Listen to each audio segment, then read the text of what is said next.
இன்னைக்கு நம்ம பார்க்க போற கதையோட தலைப்பு லட்சியத்தை நோக்கி ஓர் பயணம். ஒரு பெரிய நாட்டை ஒரு அரசன் ஆண்டுகிட்டு இருக்கான். அந்த அரசனுக்கு ரொம்ப வயசாயிட்டதுனால கண் பார்வை குறைஞ்சிருது. அந்த அரசருக்கு 3 பசங்க இருக்காங்க. தன்னோட அப்பாவுக்கு கண் பார்வை இல்லைங்கிறது அவங்க எல்லாருக்கும் ரொம்ப வருத்தமா இருக்கு. அதனால என்ன பண்றது அப்படின்னு அந்த ஊர்லயே வைத்தியத்துல அதிகம் திறமை வாய்ந்த ஒருத்தவங்க கிட்ட கேக்குறாங்க. அவங்க சொல்றாங்க, இந்த ஊர்ல ஒரு மலை இருக்கு.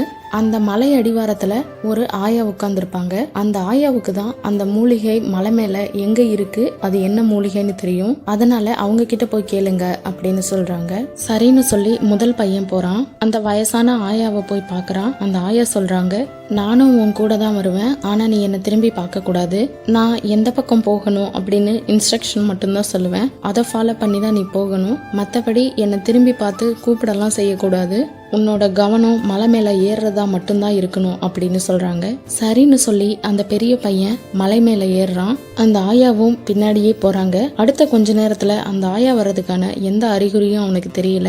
அதனால அந்த ஆயா வராங்களா அப்படின்னு பின்னாடி திரும்பி பாக்குறான். பார்த்த உடனே அந்த இடத்துலயே அவன் அந்த மலையோட ஒரு படியா மாறிடுறான். முதல்ல போன பையனை காணுமே, எந்த செய்தியும் வரலையே அப்படின்னு சொல்லி அவனை தேடிக்கிட்டு 2வது பையன் வரான். அவன்கிட்டயும் அந்த வயசான ஆயா அதே கண்டிஷன்ஸ் போடுறாங்க.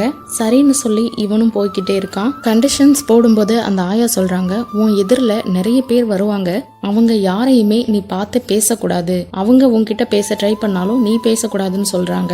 நடந்து போய்கிட்டு இருக்கும் போதே அந்த 2வது பையன் அதை மறந்துடுறான். பாக்குறதுக்கே லட்சணமா ஒரு குடும்ப பொண்ணு வருது. அந்த பொண்ணை பார்த்து சிரிச்சுக்கிட்டே, ஏமா என் பின்னாடி ஒரு ஆயா வருவாங்க, அந்த ஆயா வராங்களான்னு பாருங்க அப்படின்னு சொல்றான். சொல்லி முடிச்சதுமே அந்த மலையில இருக்கக்கூடிய இன்னொரு படியா அவன் மாறிடுறான். முதல்ல போன 2 பேரையுமே காணுமே அப்படின்னு சொல்லிட்டு 3வது பையனும் வரான். அவனுக்கும் அந்த ஆயா அதே கண்டிஷன்ஸ் தான் சொல்றாங்க. சரின்னு சொல்லிட்டு அவன் நடந்து மேல் நோக்கி போய்கிட்டே இருக்கான். அந்த ஆயாவும் அவனை தொடர்ந்து மேல போய்கிட்டே இருக்காங்க.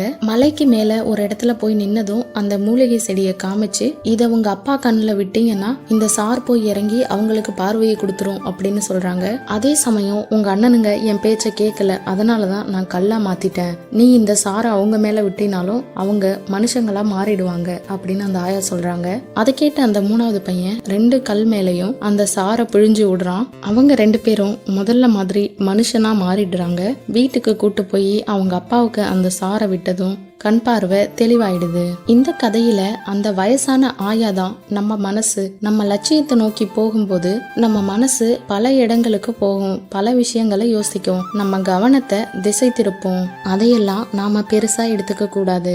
நாம மட்டும் சரியான முறையில நம்ம லட்சியத்தை அடைஞ்சிட்டோம் அப்படின்னா நாம எதையுமே தேடி போக தேவையில்லை. எல்லாமே நம்மளை தேடி வரும்.